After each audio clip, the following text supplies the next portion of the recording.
On Monday morning, I stumbled out of my bedroom and trudged toward my dresser, longing for my cozy socks. My feet were freezing, and I was in no mood to rummage around for mismatched pairs. That's when I first encountered them, the tiniest yet fierce little creatures nestled in my sock drawer. Blinking the sleep from my eyes, I plucked out what I thought was a crumpled up black sock. It squeaked in protest. A curl of smoke puffed from its nostrils. To my own shock and alarm, I nearly dropped the sock ball right there on the floor. Squinting more carefully, I realized that tucked inside was a palm-sized dragon who looked back at me with wide, curious eyes. In that moment, I reacted in the most civilized way possible. I screamed, loudly. The little dragon squealed back as though it was equally shocked to see my giant face looming over it. Its leathery wings fluttered and it dove back beneath a pile of fuzzy socks, presumably searching for refuge. My heart pounded so hard, I wondered if my neighbors could hear it. After standing there panting for a good 30 seconds, I realized that I was still cold and barefoot. But now there was a new and pressing question. Why on earth were there dragons in my sock drawer? Hesitantly, I began to shuffle the socks around, carefully moving aside the polka-dotted pairs and wiggling out the thick woolen ones I wore on snowy days. The more I dug, the more little heads surfaced. The dragons came in a variety of pastel colors. Some were pale green with mottled freckles. Others were a soft lavender, and others still a sparkling gold. But the consistent thread was their size. Each one fit neatly in the palm of my hand, though some had a bit more belly girth than others, presumably from all the leftover crumbs they might have found in my drawers. Every now and then, one would let out a soft burp of fire, enough to singe the edge of a nearby sock. I couldn't help but think of them as house lizards, with attitude. I counted 5. 6, no, 7 in total. Their small, curious eyes blinked in synchronized surprise. They skittered around, bumping into each other, each dragon apparently trying to claim its own sock. One bold little gold and red one seemed to have a taste for argyle, wrapping itself in my favorite black and green argyle sock like it was an oversized sleeping bag. Another kept biting the toe seam of a fuzzy pink sock, as if it were a chew toy. I felt an odd mixture of alarm, fascination, and, against all logic, adorableness. After all, these were dragons, but they were so comically tiny that any terror I might have felt was quickly replaced by endearment. My immediate concern: what do miniature dragons eat? I stood by my dresser, leaning against it for stability as I stared at the little group. I could practically hear them squeaking in Draconic to each other, something like, "Don't let the big biped scare you," or "If we breathe a bit of flame, it'll back off." But I couldn't just leave them there. They'd presumably been living in my sock drawer for who knows how long. I trundled off to the kitchen to see what might interest them. There wasn't exactly a mini dragon chow aisle at the supermarket. After an internal debate, I retrieved some sliced turkey from the refrigerator, figuring that if they were anything like reptiles or dinosaurs, they might appreciate a bit of meat. When I returned, 7 pairs of eyes were looking up expectantly. My presence with a plate of food seemed to confirm, at least to them, that I was some kind of caretaker.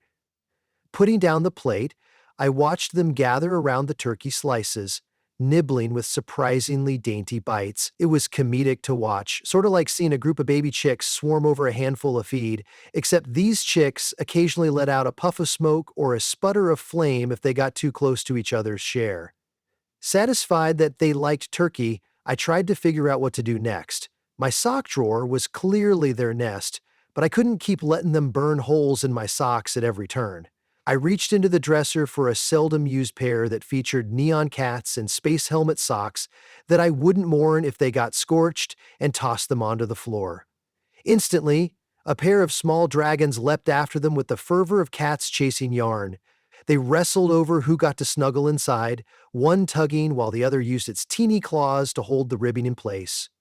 Eventually, they settled on sharing, each popping out of the sock's opening like a bizarre two-headed creature. Later that day, I called my best friend Miranda to confide in her. I tried to keep my voice as calm as possible, but at one point she must have realized my words were not the typical Monday complaint. "Wait a minute," she said. You're telling me that you have 7 miniature dragons living in your sock drawer? And you're not hallucinating from lack of sleep? I assured her of my sobriety and mental clarity, or as much clarity as one can have when faced with mythical reptiles seeking comfort in your laundry. Miranda considered my predicament, and after a moment of suspiciously quiet thinking, she asked to come over. Within the hour, she was at my doorstep, brandishing a camera and a bag of freeze-dried crickets she'd apparently found in the exotic pet section of the pet store. Just in case we need some insect protein, she explained, shrugging sheepishly. When she glimpsed the dragons for the first time, she actually squealed in delight, a noise so uncharacteristically high-pitched that the dragons squeaked back in alarm. 4 scurried underneath a bundle of striped socks. The boldest, the golden red one, eyed her suspiciously, flapping its baby wings. "They are so stinking cute," Miranda whispered. "We need to name them." I wasn't sure about handing out names to mythical creatures that might vanish or grow into hulking beasties. But Miranda, ever the enthusiastic one, started pointing out distinct features. "Look at that turquoise one, with the ocean wave pattern on its scales. Let's call her Marina." Next, a black dragon with a white underbelly waddled around, huffing an occasional smoke ring that smelled faintly like burnt toast, so Miranda dubbed it Toast. We soon had a drizzle, silver gray, flicker red with bright yellow speckles, argento, lily light green with petal-like fins, and the golden red ringleader, Blaze. Names decided we studied our new friends. They seemed content to live in their sock condominiums, so to speak, poking their heads out of various pairs as though these were cozy sleeping bags. Miranda snapped at least 5 billion photos, cooing about how she was going to make them social media famous. I, on the other hand, wondered what social media fame might mean for a collection of miniature dragons. The last thing I needed was some cryptid-obsessed crowd storming my house demanding proof. Besides, guaranteeing these dragons' safety felt more important than any fleeting internet stardom. That night, I settled the dragons down with fresh slices of turkey, a dish of water, and a heat lamp I'd improvised out of a desk lamp with a warm-colored bulb.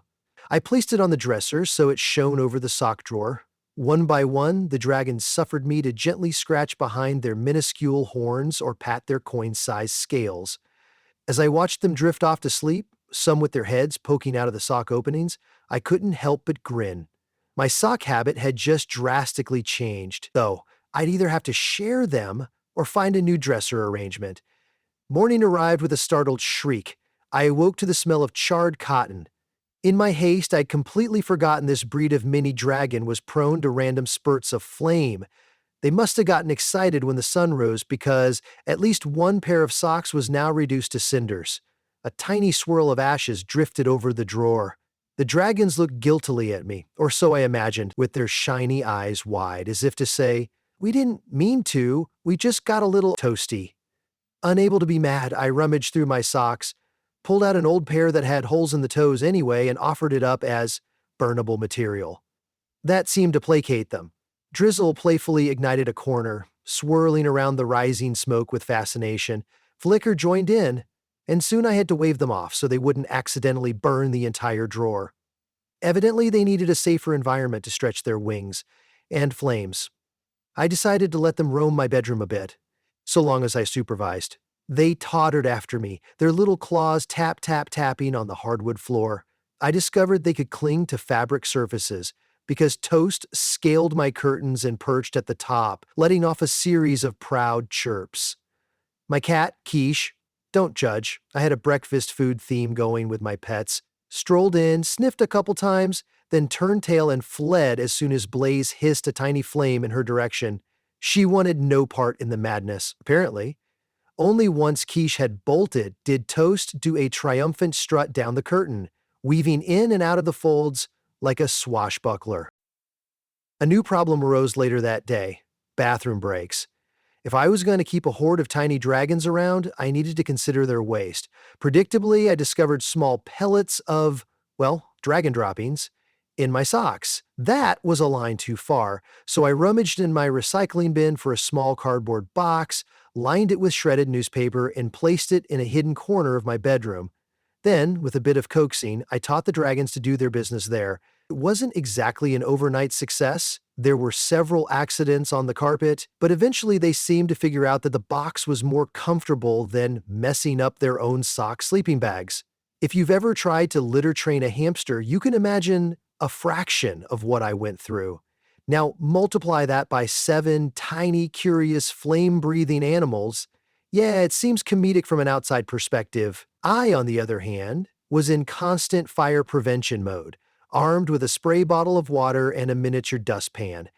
Meanwhile, Miranda wouldn't let the matter drop about how we need to show the world. She convinced me to film a short clip of the dragons.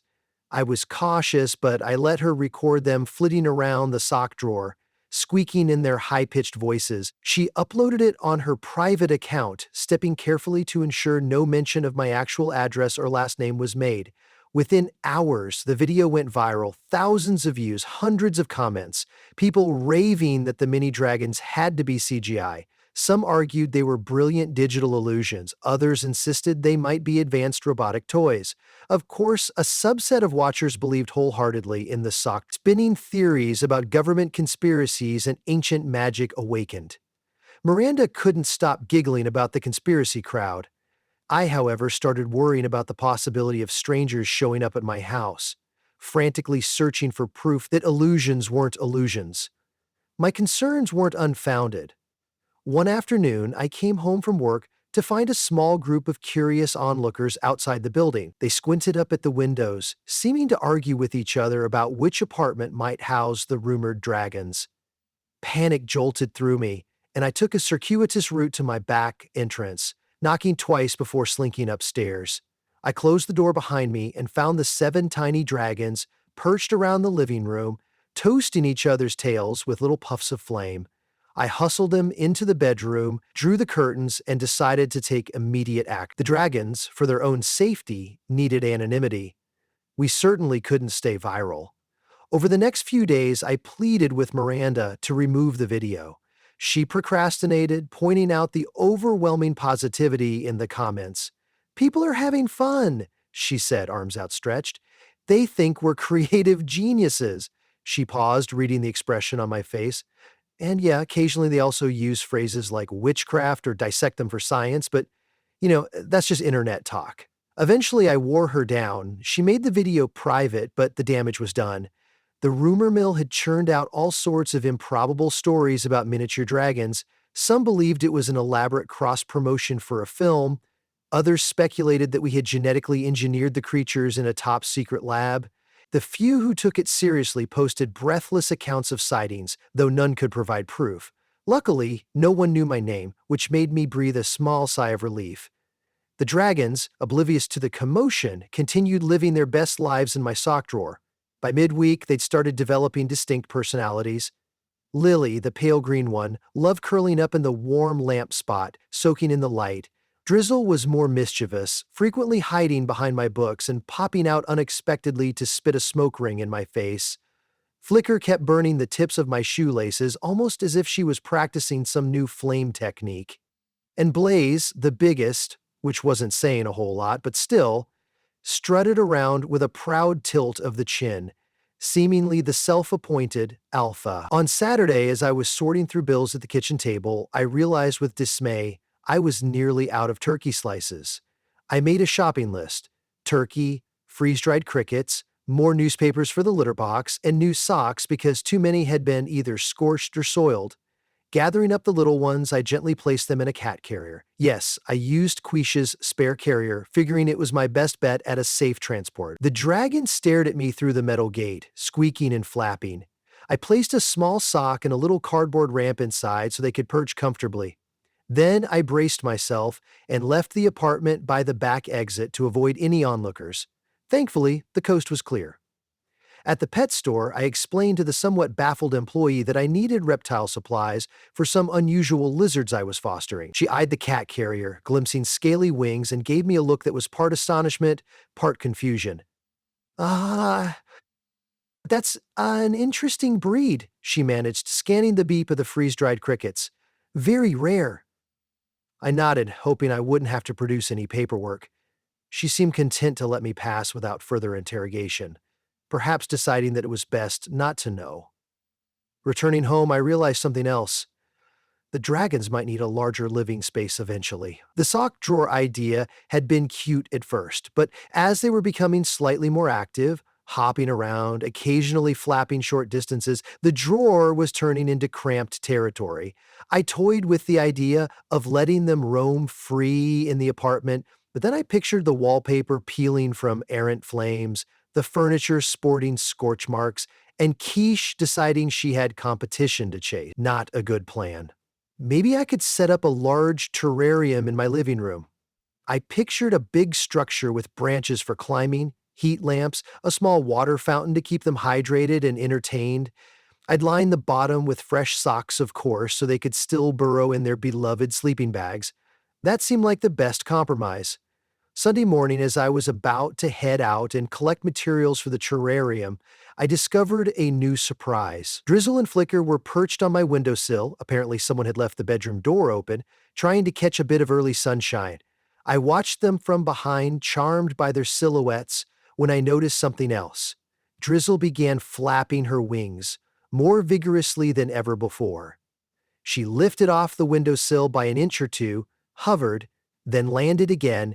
Flicker tried doing the same, but wobbled comically and nearly bumped into the glass. They were practicing flight, and from the looks of it, they had the potential to do more than a brief flutter.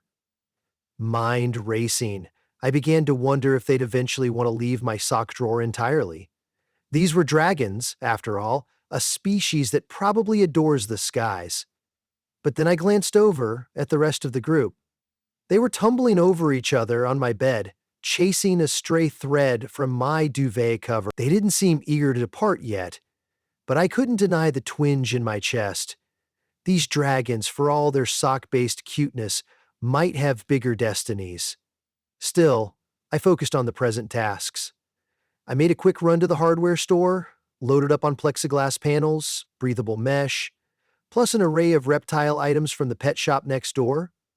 By the time I got home, I had the makings of a decent habitat. While the dragons romped around my shelves, nearly singed my library copy of an atlas, I hammered and fastened the panels together. After what felt like hours of sweaty labor, I finally set up a generous enclosure in a corner of my living room. Inside, I placed a tree branch, a shallow water dish, a durable ceramic bowl for scraps of meat and insects, and a small rummage box lined with a thick layer of sock. Introducing the dragons to their new abode was tricky. Some hopped right in, curious about the branch and the water fountain. Others needed coaxing.